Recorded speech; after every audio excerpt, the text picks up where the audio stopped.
Amen. We've been working our way through a series, and we've been working our way through in Ephesians, where it talks about Ephesians 6:10-18, where it talks about the armor of God.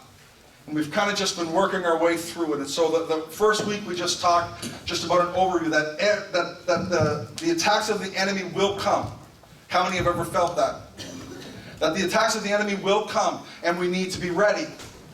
And then we talked about the belt of truth. And we said, you know, that I know the belt seems like a boring piece of armor, but the truth is that everything starts with the truth.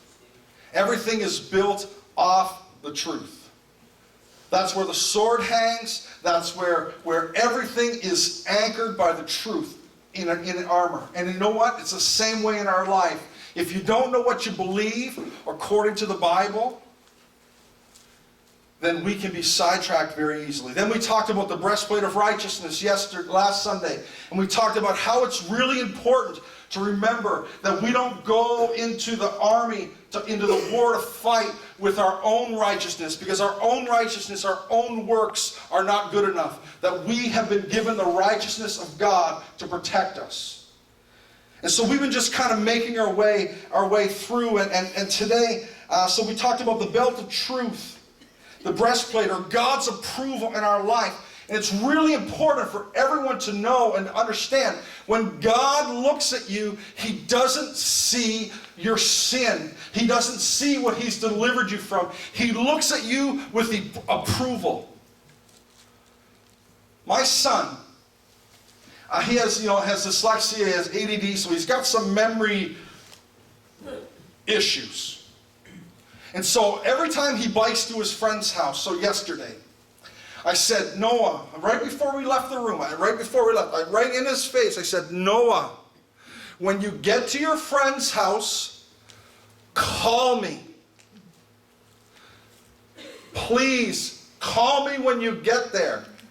Oh, could you call me? No, Noah. When you get there, call me. Okay, Dad, I will. Okay, no problem, I will. Takes about 15 minutes to bike there. About 35 minutes, this is the embarrassing part of it. About 35 or 40 minutes, Penny comes home and she's like, where's Noah? And I had forgot too. But anyways, let's forget that. Let's forget that part. I said, and I got upset. I'm like, he was supposed to call me. Now I know I'm not lost in the irony that I forgot as well. I get it. And I was so upset, so I said, call to see if he's there. And she calls, no answer. So she calls the cell phone, no answer. And I'm like, I can't believe that he forgot to call. So I go get my shoes on, go get in the car, and I drive over. And in the yard's the little girl that lived, one of the children that lived there. I said, Elizabeth, is Noah here? I don't know, I just got here. Can you go inside and see if he's there? She's like, yeah, no problem. She goes inside, 10 minutes past, she forgot. I'm standing outside. Finally, the dad kind of wanders by accident. I knocked on the door, no one answers. I'm like, okay, no one's home. Finally, the dad wanders by, and he's like, I was like, is Noah here? And he's like, oh yeah, he's been here for... I'm like, okay. So upset. So 4 or 5 hours later, Noah calls me, can you come and pick me up? I want to come home. I felt like saying, bike! But I didn't. I said, sure, I'll come get you. And when I saw him, I didn't yell at him. I didn't scream at him. I just put his thing in the back, and I got in the car quietly, and I didn't say anything. And he says, how are you? I think he could sense it, though. And I said, Noah, you didn't call. He said, oh, Dad, I'm sorry. I said, it's okay, Noah, but you have to phone because I worry about you. You see, when I see Noah this morning, I didn't think, what a little, can't believe he never called yesterday. And that's how God sees us. He sees us as justified, just as if we hadn't sinned. He's not carrying over what you did 10 years ago, or what you did 2 years ago, or what you did yesterday. It's just as if you haven't sinned. And that is the best news. And so today we're in our next part of the series, which is about the shoes and readiness to spread the good news. And good for you. You don't have to listen to me this morning. Meaghan is coming to share, and this is one of her assignments that she needs to do for Bible college, for graduating. And I just want to take a moment to really thank Meaghan for all her hard work. Yeah.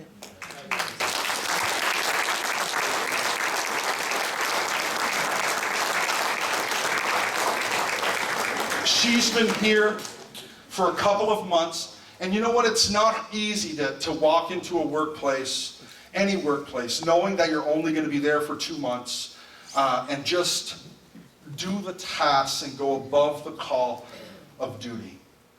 Meaghan's an extremely hard worker. She's very smart, and she has added, not only has she completed the tasks that we've asked, but she's added a lot to and the one thing I admire about her the most is that she has a very, and I mean this from my heart, she has a very different mind. And I mean that in the way that she looks at things, and the way that she looks at church, and the way that she looks at ministry is very different than mine. And I admire that. And I've learned a lot from her. And I'm just thankful that we were given the opportunity to have her here. And so I just want to take a moment to say thank you, Meaghan, for that. And Meaghan has a really great announcement that she's going to make. Do you want me to announce it, or are you going to announce it? Doesn't matter. Meaghan has, I'm going to announce it because I'm a thunder stealer like that. No, this is the best news, and you'll all be very excited about this.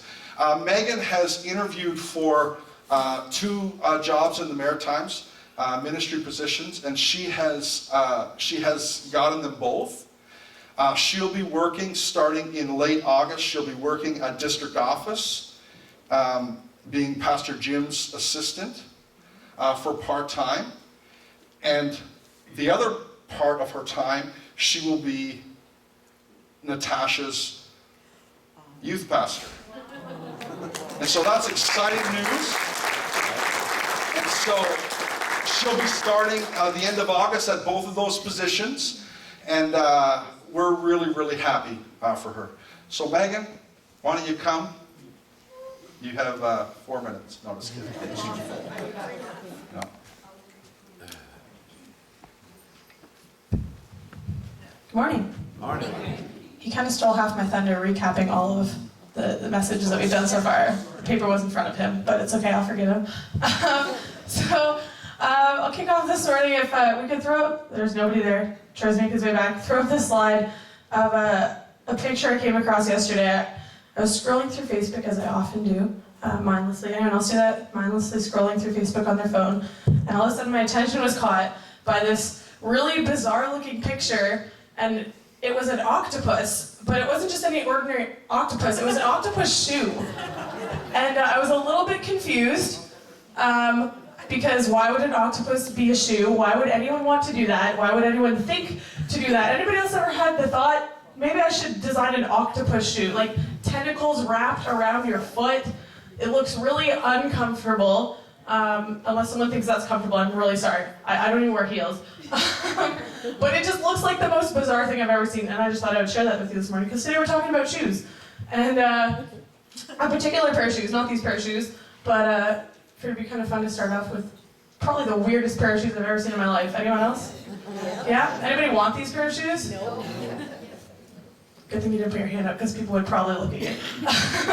So yeah, recapping just what Pastor Troy was saying, we've been talking from Ephesians 6, verses 10 to 18, and this week we're talking about the shoes of the gospel of peace. So we'll just start reading from verse 13. Therefore put on the full armor of God, so that when the day of evil comes, you may be able to stand your ground. And after you've done everything to stand, stand firm then with the belt of truth buckled around your waist. That's the first piece we talked about. With the breastplate of righteousness in place. That's the second piece. And here's the third piece, with your feet fitted with the readiness that comes from the gospel of peace.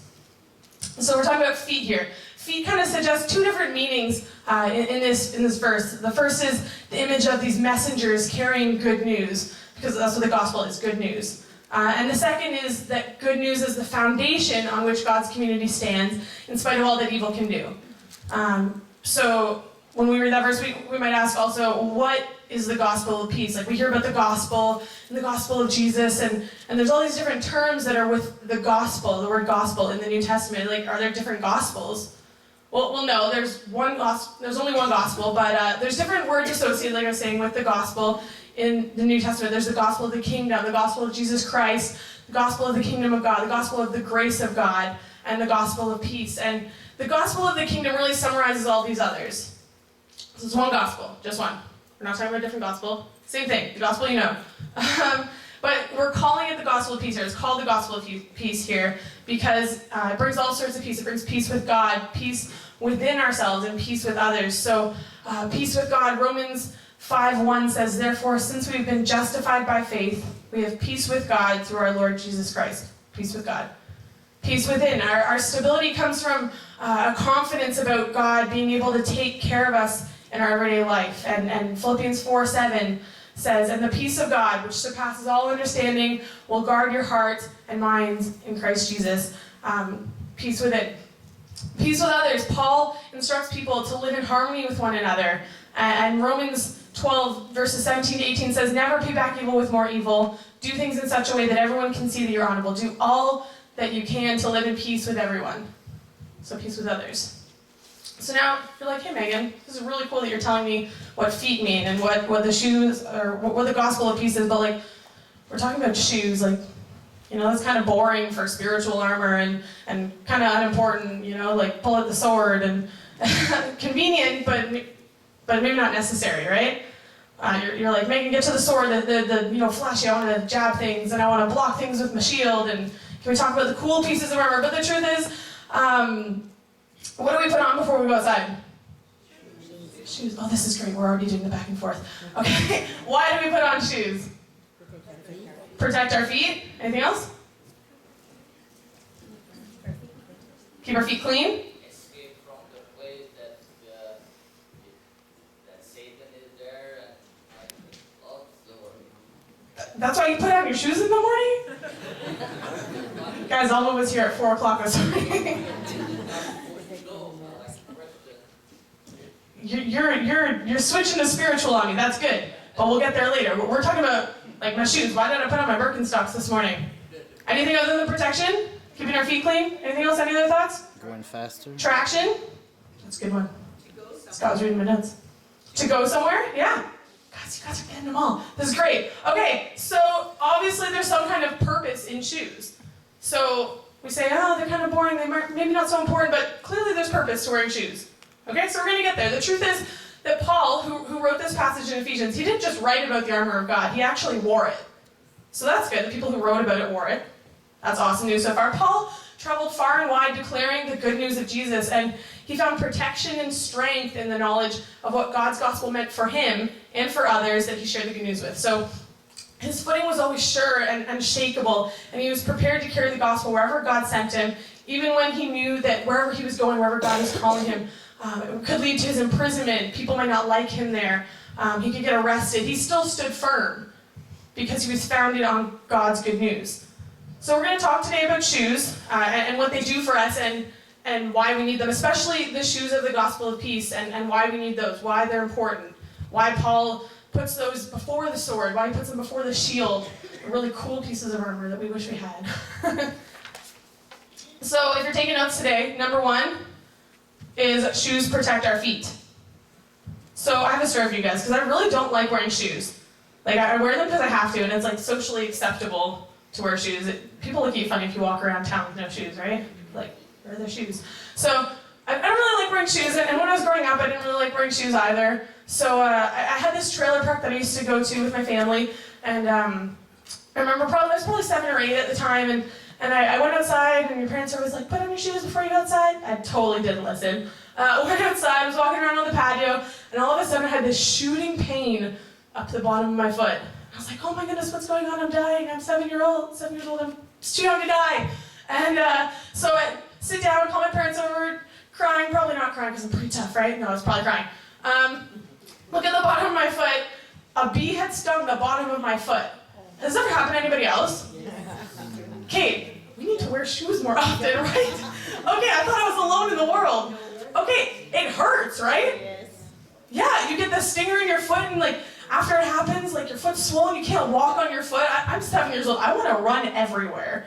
I wanna go swimming, I wanna run in the fields and frolic and throw sand in the air at the park and maybe eat it, but I'm a little too old for that, so maybe not eat it. And it kind of sets you back, you know, when you hurt your feet, you can't walk as fast, you know? So just like how shoes would have helped me protect my feet, Roman soldiers, who Paul is describing in this passage we're talking about, they wore shoes to protect their feet from the obstacles that their enemies would put in front of them on the battlefield. So enemies would lay down things like sharp sticks and these things called gall traps, were like these, kind of like these big metal hooks, like a cluster of hooks all together that would like catch your feet, and they would really put down anything as a defense to block marching armies that were coming in. So soldiers who felt that they were unfit, they were unprepared to march, and all the other soldiers, they would wear shoes because they didn't want to have to worry about where they were going to take each step during the battle. So picture this. You've got a fully armed soldier. He's got his belt on, he's got his breastplate, he's got a little capey bit, he's got his helmet, he's got a sword, he's got a shield, and he has no shoes. Looks pretty silly, eh? Yep. Anybody else having trouble picturing this? We're gonna live it out, folks. We're gonna live it out. I need a volunteer. Volunteer. Somebody who feels they're like, I'm ready for war, and preferably somebody who doesn't have stinky feet. I'm gonna pick somebody if somebody doesn't volunteer, just to clarify. I need a volunteer. Thomas wants to go. Thomas wants to go. Thomas. Is a soldier ready for war here? Okay, I'm gonna get you suited up. Okay, so here's your helmet. I hope it's not too big. Alex made it. Alex, the fashion and stylings of Alex, I don't really know what that looks like right now. Okay, tie your belt on, tie your belt on.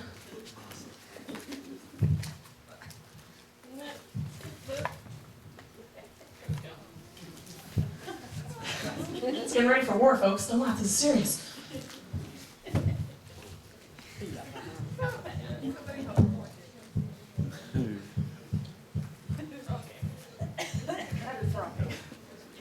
Okay, there's your shield. The other way. Yeah, that's it. There you go. So I'm gonna take your shoes off. You are ready for war, my friend. Do you feel ready for war? Honesty, I appreciate that. Okay, so this is your figurative battlefield. Okay, so let's do a little time warp back in time. Back to Roman soldier era. We got our Roman soldier Thomas, and he's ready for war almost because he doesn't have his shoes. He forgot them. He's pretty forgetful sometimes, you know. But he's got to go on the battlefield anyways. The armies are marching. He's got to go. So here's the thing. Okay, these are our little ball traps. We're going to pretend, because anything else hurt more than stepping on a pine cone, right? It's pretty much the only thing I can imagine compared to the little spiky metal hook things, little gall traps, other than Lego pieces. Parents? Yes. Okay, so this is your little spiritual, no, not spiritual, Roman battlefield. We'll get there later. Okay, step here. Can you walk across from me? You're going to war. People are shooting things at you like, pew, pew, pew. Pew, pew. You better go fast, you're going to get shot. Okay, now come back over here. You can walk around, it's okay. Now how easy was that on a scale of 1 to very easy?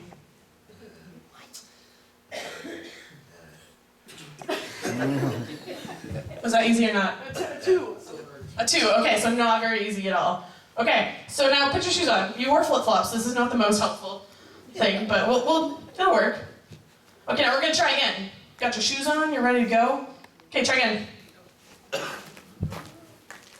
Oh, you're killing it. Okay, come back. How much easier was that? 10.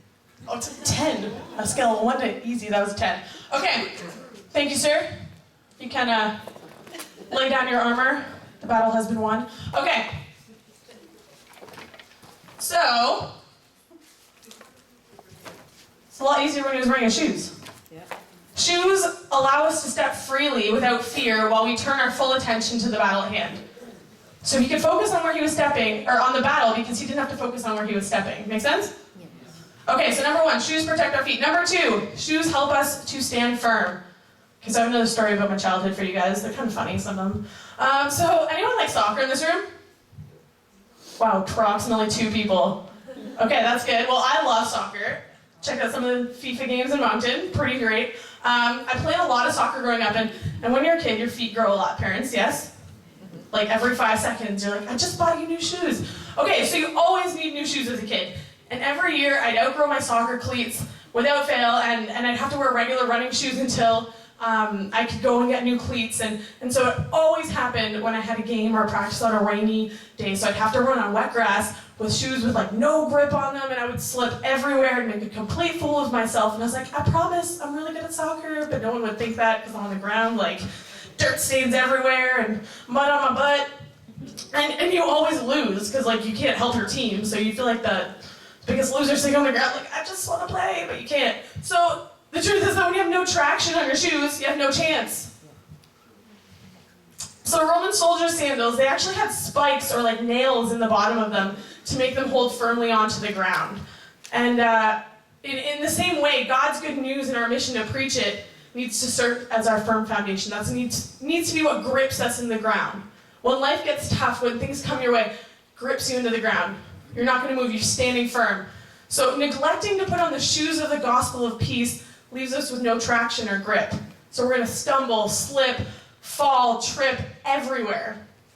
And shoes allow us to walk through painful terrain without fear. So in the same way, the preparation of the shoes of the gospel of peace, being ready with them, meaning putting on the shoes, allows us to cross painful trials and tribulations in life without fear, knowing that what awaits us is greater than what we could suffer in this world. So John 16:33, Jesus is telling his disciples good news of his return to the Father, and then he's coming back again.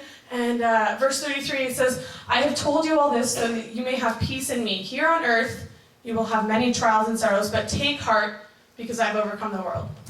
How do you take heart? You stand firm and you put on the shoes. So we've got to stand firm. You carry on through every circumstance, being fully aware of the enemy's strategies and the attacks that are coming your way. Okay, so number 1, shoes protect your feet. Number 2, shoes help us to stand firm. 3, shoes allow us to go. A soldier that can't move quickly on the battlefield is a sitting duck. They're literally asking to be shot at. Yeah? Like, if you're on the enemy side, you're going to be shooting for the slowest person, the person who's standing still. They're an easy target. And in the same way, we need to be on the move.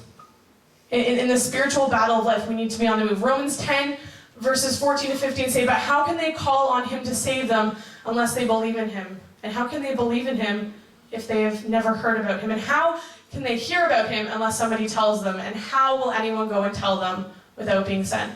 That is why the scriptures say, how beautiful are the feet of the messengers who bring good news. That's the mission of the church.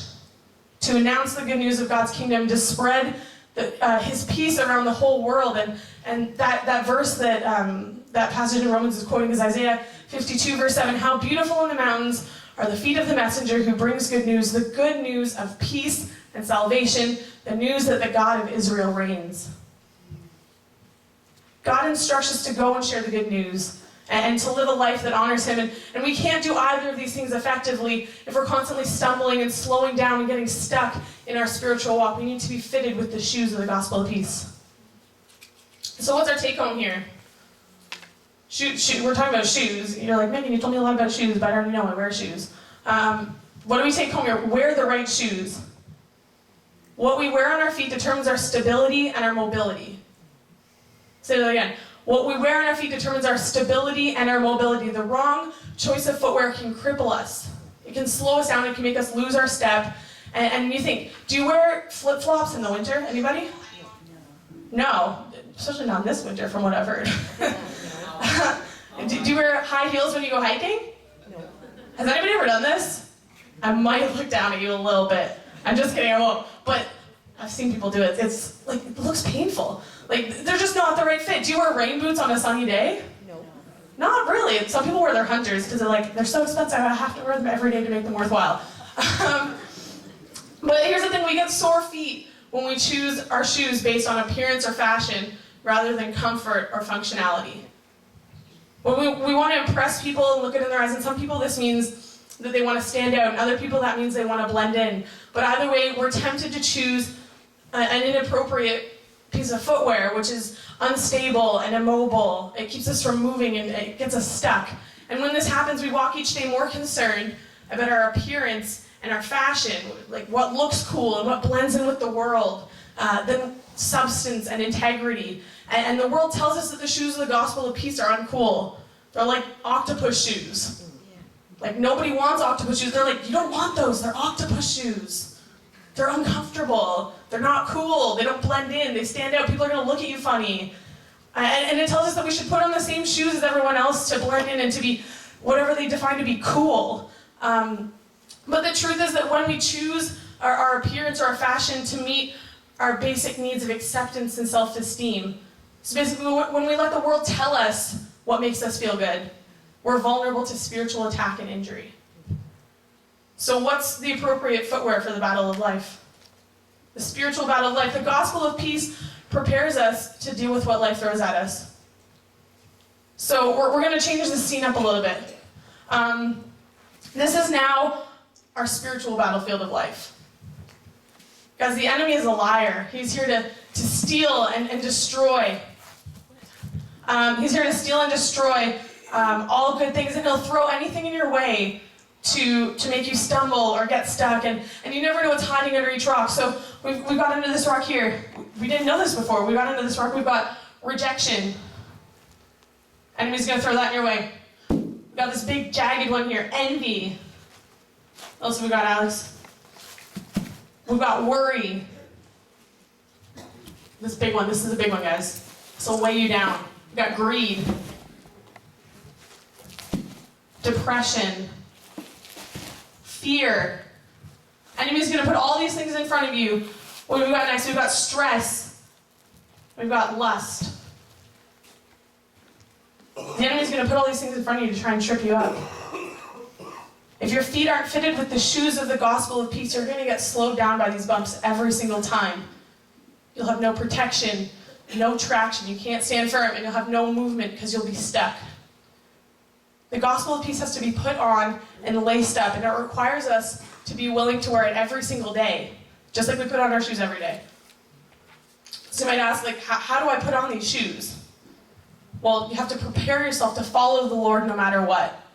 If you're not willing to serve God no matter what, then you seek Him until you are. That's how you put on the shoes. The readiness of the shoes of the gospel of peace shows signs of a prepared and committed frame of heart to live by the gospel. And this will enable us to walk through the path of our faith at a steady pace, regardless of any difficulties and dangers in our path, and we'll be confidently pursuing what God has for us and confidently sharing this good news with others. So I just want to end today kind of commissioning you guys, sending you guys out. I'm just speaking these words over you. So put on the shoes. Keep on the shoes. Seek God in everything. And as Paul tells us in 2 Timothy 4:2, preach the word. Be ready in season and out of season. Reprove, rebuke, and exhort with complete patience and teaching. Amen?